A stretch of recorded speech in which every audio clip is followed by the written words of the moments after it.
Olá, confira as notícias que foram destaque durante a semana na Ordem dos Advogados do Brasil. OAB e mais 160 entidades realizam ato por uma reforma da Previdência justa e entregam carta aberta ao presidente da comissão na Câmara dos Deputados. Ordem lança movimento por política de fortalecimento da defesa do consumidor.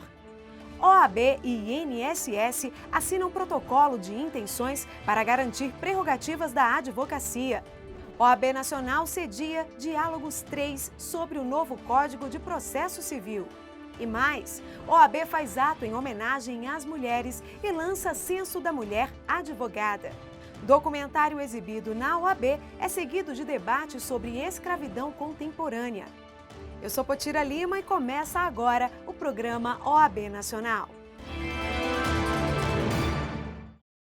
A OAB Nacional e mais de 160 entidades do país realizaram o ato por uma proposta justa de reforma da Previdência, não a PEC 287. A concentração foi na sede da Ordem em Brasília. De lá, os participantes foram ao Congresso Nacional entregar aos parlamentares a carta aberta sobre a reforma da Previdência, texto elaborado pelas instituições. A Ordem declarou sua contrariedade à proposta do governo de reforma à Previdência, a PEC 287, por entender que ela traz um retrocesso à sociedade brasileira. O ato realizado no Conselho Federal da OAB reuniu representantes de mais de 160 entidades da sociedade civil organizada. É momento de dizermos ao governo, de dizermos aos nossos parlamentares que é inaceitável se pensar numa idade mínima para aposentadoria aos 65 anos, quando sabemos que diversas regiões do país não têm como parâmetro de vida de um cidadão esses 65 anos. Significa que vamos dizer que inúmeros dos nossos cidadãos brasileiros terão que trabalhar, pagar para uma aposentadoria que não irão receber, que acabarão morrendo antes de ter aposentadoria. O ato teve ainda a fala da presidente da Comissão Nacional da Mulher Advogada, Eduarda Mourão. Para ela, a proposta atinge diretamente as mulheres. Não admitimos o retrocesso. Diante disso, requeremos a suspensão da tramitação da PEC 287/2016 no Congresso Nacional, mediante ampla discussão com a sociedade como forma de garantir e não o retrocesso de direitos sociais, em especial das mulheres trabalhadoras do Brasil. Uma comitiva da OAB, além de representantes das entidades que participam do movimento, foram até a Câmara se posicionar contra a PEC. O documento foi entregue aos presidentes da Câmara, Rodrigo Maia, e da Comissão da Reforma da Previdência, deputado Carlos Marum.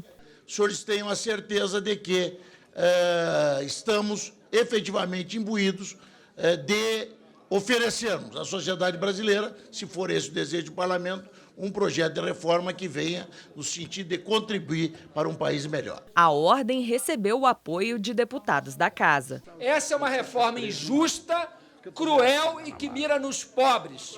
Ela não mira em privilégios, e nem tenta fazer do Brasil um país mais justo. É o contrário.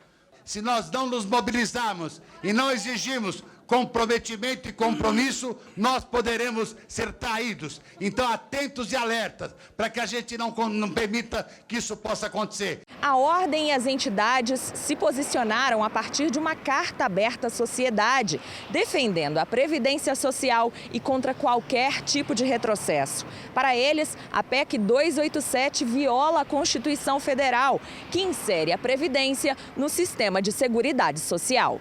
Além de pedir a suspensão da tramitação da PEC e um diálogo com a sociedade, a Ordem exige na carta a abertura das contas da Previdência no intuito de mostrar que ela não é deficitária. Viemos aqui fazer esta entrega formal deste documento, deste manifesto e dos dados que nós temos com relação à reforma da Previdência, dizendo aos parlamentares, dizendo aos nossos nobres deputados, que nós entendemos que este texto precisa sim de um amplo debate com a sociedade.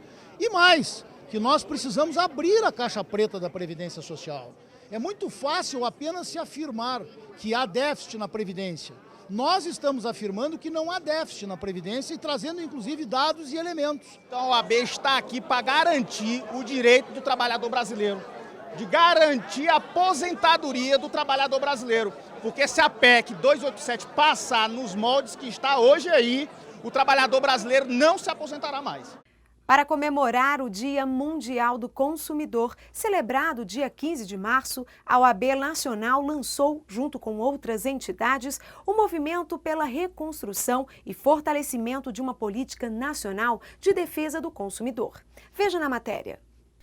Dia 15 de março é o Dia Mundial do Consumidor. A data foi criada para proteger e lembrar sempre os direitos não apenas das pessoas que consomem, mas também para que as empresas e lojas confirmem o compromisso de respeitar todas as leis que protegem os consumidores. A luta histórica da Ordem dos Advogados no que diz respeito à defesa dos consumidores.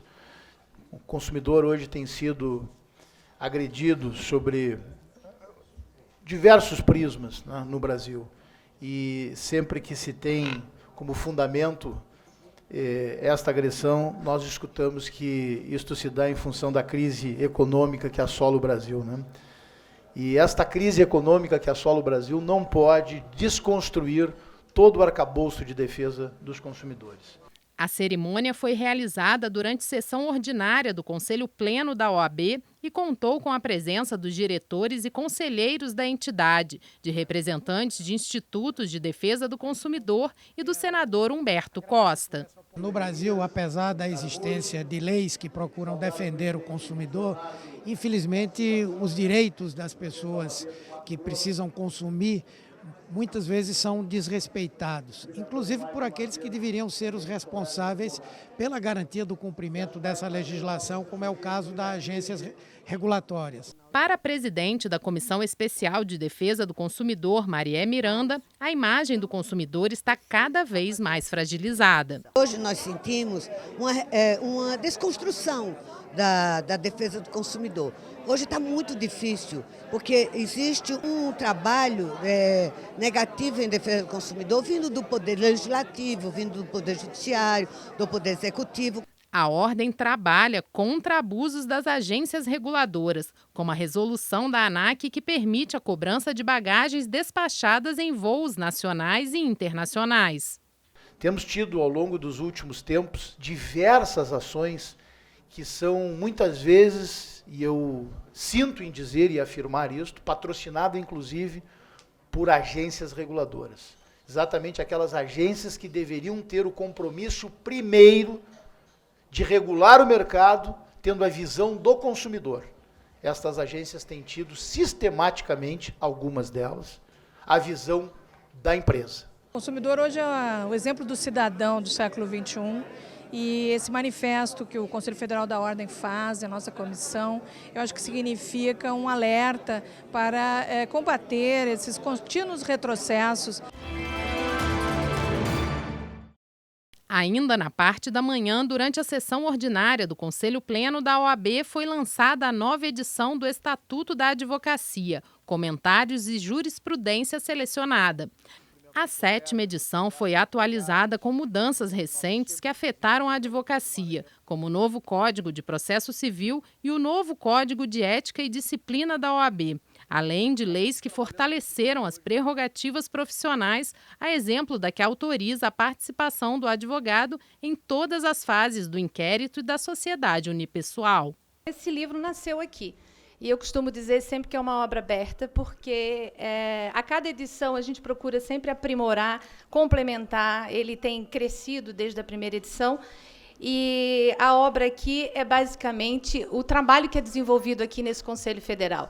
O Dia Internacional da Mulher foi comemorado na OAB. No ato, com a participação da ministra do Tribunal Superior do Trabalho, Delaide Arantes, advogadas, membros da Comissão Nacional da Mulher Advogada e presidentes de seccionais, a Ordem reforçou a importância das mulheres para o crescimento do país e lançou o Censo da Mulher Advogada. No evento em homenagem ao Dia Internacional da Mulher, o presidente da Ordem saudou as mulheres por sua representatividade na sociedade. Elas correspondem hoje a 48% do quadro de advogados da OAB e são maioria nas faculdades de direito do país. No entanto, quando se trata dos cargos de liderança feminina no serviço público, esse número cai para 18%. Segundo Lamac, a atuação da Comissão Nacional da Mulher Advogada tem sido decisiva para o enfrentamento e também para o real avanço da questão de gênero no país e na entidade. Nós estamos aqui todos reunidos para homenagear as mulheres, mas para reconhecer efetivamente no talento de cada uma de vocês a condição real para crescimento do nosso país. Ainda em 2014, esta casa, o Pleno do Conselho Federal, aprovou a necessidade de 30% de estabelecimento de cota para gênero. E também quero lembrar, além das nossas campanhas contra a violência doméstica, um ponto que me parece muito emblemático neste ano, no ano de 2017. No ano de 2017, nós estaremos realizando a primeira Conferência Nacional da Advocacia, e não mais a Conferência Nacional dos Advogados. A sessão solene foi realizada pela Comissão Nacional da Mulher Advogada e homenageou a ministra do Superior Tribunal do Trabalho, Delaide Arantes. Além dela, conselheiras da entidade também foram destacadas. Para a ministra, o protagonismo feminino e sua representatividade ainda tem muito a crescer. Por exemplo, o Tribunal Superior do Trabalho nunca foi presidido por uma mulher. A OAB Nacional nunca foi presidido por uma mulher. Embora estejamos crescendo, porque hoje temos uma mulher presidenta do Supremo, tivemos uma mulher presidente do Superior Tribunal Militar, temos uma mulher presidenta do STJ, que por sinal é uma goiana, assim como eu, mas ainda tem muito a conquistar. No mercado de trabalho, eu resumiria com a diferença salarial. Nós, mulheres, hoje ganhamos 33% a menos que os homens executando o mesmo trabalho. Então, é um longo caminho a percorrer também. A Ordem também lançou o Censo da Mulher Advogada, que vai traçar um perfil radiográfico mostrando como vivem e trabalham as mulheres que exercem a advocacia no Brasil.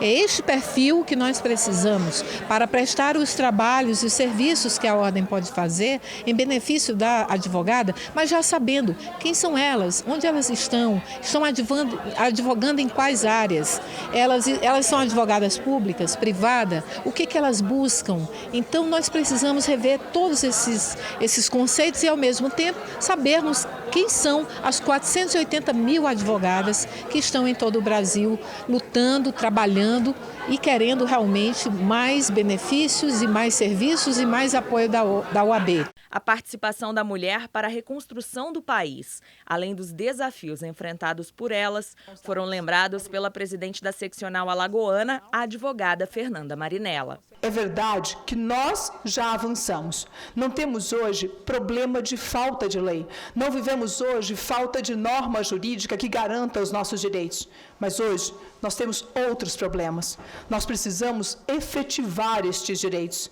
Não basta ter lei se ela não muda a nossa realidade. Não basta ter lei se ela não nos garante no dia a dia todas essas normas. Então nós precisamos transformar as leis que nós temos hoje em realidade. Para a presidente da comissão, há grande expectativa de crescimento no número de mulheres na Ordem. Segundo ela, a entidade tem se dedicado na busca pelo efetivo direito constitucional de igualdade a partir do Plano Nacional de Valorização da Mulher Advogada. Alcançamos grandes vitórias. Uma delas foi a aprovação do Plano de Valorização da Mulher Advogada. Neste triênio, tendo a mim como presidente, estamos alcançando uma integração muito grande, bastante satisfatória entre as comissões estaduais com a Comissão Nacional. A implementação do plano por parte das comissões seccionais é fundamental. Então, isto trará realmente a valorização que nós buscamos, porque são estas presidentes que estão em seus estados com um trabalho mais direto com as advogadas. E nós aqui em Brasília buscando a união de toda a classe e, ao mesmo tempo, outros alcances, inclusive, como foi o caso da vitória no final do ano passado, com a aprovação da Lei 13.363. Há um ano, entrou em vigência o novo Código de Processo Civil. Durante esse período, a Ordem dos Advogados do Brasil e a Escola Nacional de Advocacia promoveram seminários para dialogar as alterações do Código e reforçar os compromissos e valores da advocacia com a sociedade brasileira. Esta foi a terceira edição do seminário que dialogou com advogadas e advogados de todo o país sobre o entendimento do novo Código de Processo Civil.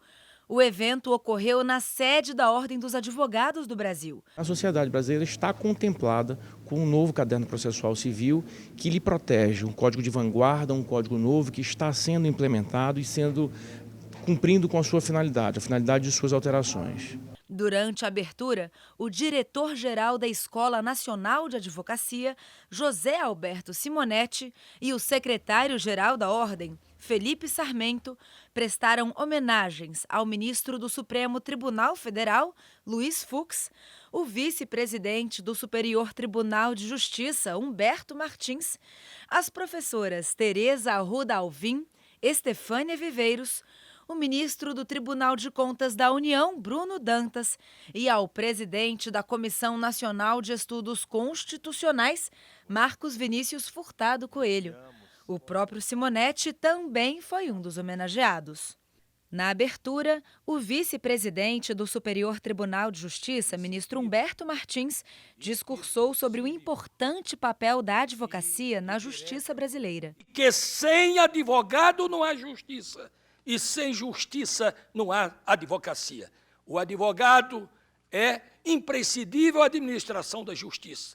Os palestrantes, que participaram da elaboração do novo CPC, discorreram sobre as perspectivas do novo Código e o papel primordial de advogadas e advogados para promover a pacificação social e a administração da justiça. A mim me parece que realmente ele tem a potencialidade de gerar muitas melhoras no serviço de prestação jurisdicional do país. Durante a elaboração do novo CPC, a OAB trabalhou para garantir à advocacia avanços para valorizar a classe, como, por exemplo, a contagem de prazos processuais em dias úteis, o fim da compensação da verba honorária, a previsão de férias, entre outras conquistas. Ouso dizer que a Lei Processual Civil Brasileira é um instrumento de maior afirmação da nossa profissão dos últimos 20 anos. No período da manhã foram dialogados temas como a elaboração do novo CPC, 1 ano de vigência do novo Código, presente e futuro, além de honorários sucumbenciais recursais. A OAB também distribuiu um exemplar do novo Código e um livro de bolso do Código de Ética e Disciplina da Ordem dos Advogados do Brasil. Os painéis da terceira edição do seminário Diálogos sobre o novo Código de Processo Civil aconteceram durante todo o dia. Os palestrantes debateram mudanças que o Código trouxe ao sistema processual. Temas como recurso extraordinário, mandado de segurança e fraude à execução foram discutidos. Durante a tarde, 4 debates marcaram o evento. No primeiro deles, negócios jurídicos processuais foi o tema apresentado pelo advogado e doutor em Direito Jorge Amauri Maia Nunes. Ele falou sobre possíveis ajustes.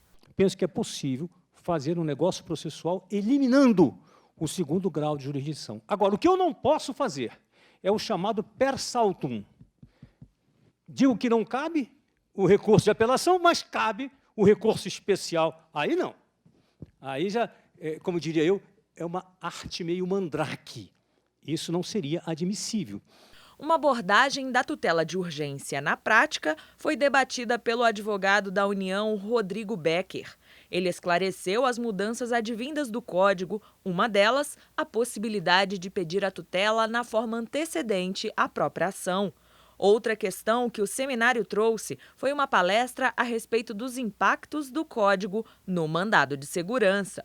Quando nós olhamos para o novo Código e seu impacto no mandado de segurança, vejam que essa própria principiologia do Código de proteção a direitos fundamentais vai ter um papel importante quando nós olhamos para o procedimento do mandado de segurança, especialmente para muitas posturas conservadoras que o judiciário tem quanto a aspectos procedimentais dessa ação constitucional. Inversão do ônus da prova e recurso extraordinário foram discutidos no terceiro painel da tarde. Os responsáveis pelas palestras foram Paulo Gustavo de Carvalho, vice-advogado-geral da União, e Zulmar Duarte, advogado e professor de Direito Civil. O recurso extraordinário, nós verificamos que o Código de Processo Civil, ele inovou, não muito nos seus requisitos, até porque os requisitos do recurso extraordinário são requisitos constitucionais, então, dificilmente o Código poderia avançar sobre esse tema, muito embora o Código foi muito bom ao estabelecer, ao deixar clara a questão do pré-questionamento. Encerrando o ciclo de palestras, foram debatidas as mudanças na fraude e a execução e o papel da advocacia no seu combate, além das hipóteses de cabimento do agravo de instrumento no novo CPC. Quem falou sobre os assuntos foram os advogados Antônio Adonias Aguiar Bastos e Eduardo Talamini. Estefânia Viveiros, presidente da Comissão de Análise da Regulamentação do novo Código de Processo Civil do Conselho Federal da Ordem, fez um balanço do evento. Nós estamos numa semana que estamos comemorando um ano de vigência e com isso nós conseguimos fazer uma análise do passado, do presente e perspectiva de temas extremamente interessantes para o dia a dia da advocacia, seja com relação à advocacia, com relação aos honorários advocatícios, a questão de audiência saneadora, dos recursos, ou seja, temas importantes, imprescindíveis que estão nesse amadurecimento da implementação do novo Código de Processo Civil em todo o Brasil. Um protocolo de intenções assinado entre a OAB e o INSS vai facilitar o dia a dia dos advogados que têm processos no Instituto Nacional de Seguridade Social. O acordo foi firmado durante sessão plenária da Ordem. O acordo permite que os advogados tenham acesso pela internet a cópias dos processos em que trabalham, sem que tenham que ir até uma agência do INSS. Hoje, eles enfrentam dificuldades nessas situações. O piloto do sistema será implantado inicialmente na OAB do Distrito Federal. O intuito é trabalhar com esse processo em todas as seccionais do país. A partir deste protocolo, nós teremos os advogados fazendo um primeiro registro na Ordem dos Advogados do Brasil, recebendo uma senha mestra, e a partir desta senha os advogados terão acesso direto no INSS e poderão, a partir da própria internet, requerer cópia dos processos que eles possam examinar e, enfim, honrarem as procurações que recebem. A assinatura do protocolo aconteceu durante sessão plenária do Conselho Federal da OAB. Para o INSS, o novo sistema trará conforto e segurança aos advogados, servidores do INSS e também à população. Quero crer que isso que nós iniciaremos a partir dessa semana aqui no Distrito Federal seja uma solução que vá ao encontro dos anseios dos advogados, dos servidores e do cidadão brasileiro. Não tenho a menor dúvida que esse admirável mundo novo da tecnologia, uma demanda brasileira e mundial pelo e-government, por um governo cada vez mais eletrônico e mais proativo, cada vez menos presencial e reativo, tem nesse instante um marco que será um divisor de águas. O que INSS e OAB estão firmando nesse momento é um protocolo que será um divisor de águas, não só na nossa relação, mas na administração pública brasileira. O presidente da Comissão Nacional de Defesa das Prerrogativas e Valorização da Advocacia, Jarbas Vasconcelos, parabenizou as diretorias da Ordem e do INSS. Essa é uma grande iniciativa realmente, e eu peço, presidente, que Vossa Excelência tão logo possa disponibilize esse termo de convênio para nós, para que a gente possa distribuir, porque realmente esse é um calo que aperta todo dia na comissão.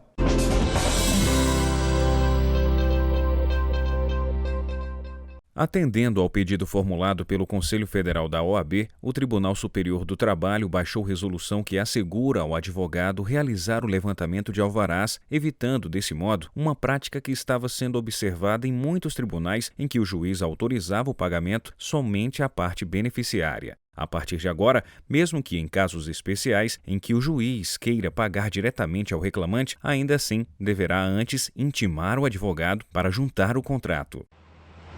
A Ordem dos Advogados do Brasil, por meio da presidente da Comissão Especial de Defesa do Consumidor, Marié Miranda, esteve no último dia 15 com o ministro da Justiça, Osmar Serralho. Ela entregou o manifesto contra os retrocessos no direito do consumidor. As bagagens e as novas condições gerais de transporte aéreo aprovadas pela ANAC foram um dos temas da carta. Outros representantes do Conselho Federal também estiveram no encontro. Eles pediram a participação da OAB com uma cadeira na Secretaria Nacional do Consumidor e aumento no número de reuniões da Secretaria. Por sua vez, o ministro pediu aos representantes da Senacom que verificassem a forma mais rápida de viabilizar um assento para a OAB. A Escola Nacional da Advocacia, em parceria com a Associação dos Advogados de São Paulo, lança nova turma do curso de extensão sobre gestão legal na prática. As inscrições vão até o dia 7 de abril. As aulas têm início no dia 11 de abril e vão até 10 de maio. O curso é gravado e fica disponível online. Foi entregue no dia 14 de março a ação de descumprimento de preceito fundamental. A proposta feita pela OAB é para que o Supremo Tribunal Federal ofereça interpretação conforme a Constituição Federal, do artigo 260 do Código de Processo Penal. A propositura foi sugerida pela Comissão Especial de Garantia do Direito de Defesa e aprovada por unanimidade na sessão do dia 14 de fevereiro do Conselho Pleno. O texto apresentado durante a instância máxima da OAB alega ainda que tal artigo sequer teria aplicabilidade na fase de investigação policial, pois é direcionada à fase processual. Depois do requerimento feito pela OAB por meio de sua Procuradoria Nacional de Defesa das Prerrogativas, o Conselho Nacional do Ministério Público editou resolução que permite à advocacia amplo acesso aos autos e o direito de auxiliar o cliente durante o interrogatório ou depoimento, podendo apresentar razões e quesitos. Os ministérios públicos dos estados e da União deverão adequar seus atos normativos internos. A norma também estabelece que o advogado possa examinar autos de investigações em andamento ou que já tenham sido encerradas. O vice-presidente nacional da OAB, Luiz Cláudio Chaves, participou da posse do novo presidente do Superior Tribunal Militar, ministro José Coelho Ferreira, eleito para o biênio 2017-2019. A posse foi marcada pela presença do presidente Michel Temer e autoridades dos três poderes. Além de José Coelho, seu vice, o ministro Lúcio Mário de Barros Góes, foi empossado. Eleito em janeiro pelos ministros da Casa, o novo presidente do STM fez um discurso baseado na transparência. Penso haver, senhores, a necessidade de uma atuação concertada de todo o Poder Judiciário, ministra Laurita, sob a liderança da excelentíssima senhora ministra Carmen Lúcia, presidente do Supremo Tribunal Federal e do Conselho Nacional de Justiça, para que possamos ter, como disse antes, uma justiça independente e rápida. Isso tudo em estreita cooperação com as outras esferas de poder, senador Pimentel, presidente Temer.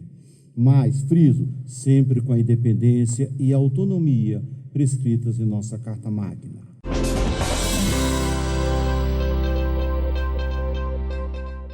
Trabalho escravo, infantil e racismo. Para tratar esse tema, a OAB Nacional exibiu o filme Menino 23, Infâncias Perdidas no Brasil, na sede da Ordem. Ancestralidade, cultura, respeito. Princípios valorizados pela OAB, que exibiu o documentário Menino 23, Infâncias Perdidas no Brasil, do diretor Belisário Franca. O presidente da Comissão da Verdade da Escravidão Negra no Brasil, Humberto Adame, presidiu a mesa no evento. Em meio a depoimentos emocionantes, a película conta a história de garotos negros órfãos que foram escravizados durante 10 anos por fazendeiros ligados ao movimento nazista no interior de São Paulo durante a década de 30. Vocês eram remunerados? Não, era só a comida e mais nada. A história foi resgatada pelo historiador Sidney Aguilar. Ele descobriu que a fazenda utilizava o símbolo nazista da suástica em tijolos. Após a exibição, uma mesa foi aberta para debates. Entre eles estava a produtora de impacto do filme. Ela falou sobre as ações de difusão do filme e da parceria com a OAB. Foi um encontro muito feliz, porque a OAB já estava querendo trabalhar e aprofundar essa discussão sobre a questão da reparação negra no Brasil, e a gente queria que o filme pudesse ter essa relevância de ajudar na mobilização dessa conversa. Humberto Adame falou sobre a importância de resgatar e manter a memória da escravidão negra no Brasil. Ele discorreu também sobre o trabalho da Comissão da Ordem. É importante para trabalhar o racismo contemporâneo, que é um outro trabalho importante, e também o trabalho escravo, que a OAB também acompanha junto à Comissão Nacional de Erradicação do Trabalho Escravo. São 3 coisas numa só. E o Menino 23 simboliza tudo isso. Para a presidente da Comissão de Igualdade da OAB Paraná, a ação é importante, mas ainda há um longo caminho a ser percorrido. Esse tema é importante para que a gente possa refletir e pensar. Queremos esse Brasil que temos hoje? Se somos maiorias pardos e negros, por que estamos em locais piores de trabalho e não temos reconhecimento perante a sociedade? As políticas de cotas realmente estão fazendo a função social que foram criadas? Então é o momento de refletir. E a partir do momento que nós temos acadêmicos de direitos, alunos de 2º grau, pensando, discutindo esse tema, com certeza nós teremos um Brasil melhor, um futuro melhor. E esse é o intuito das OABs. Isso chama a atenção das pessoas para não deixarem passar batido aquela piada racista, para não deixarem passar batido essa questão da desigualdade e tentar se atentar mais aos fatos e querer mudar assim, a situação. A minha infância foi roubada. Tomara que ninguém passe o que passei. E o programa OAB Nacional fica por aqui. Não se esqueça, visite as nossas redes sociais, Instagram, Facebook e Twitter. Basta colocar CFOAB. Não deixe de acessar também o site da Ordem, oab.org.br. Por hoje é só, mas na próxima semana a gente se encontra. Até lá! Tchau, tchau!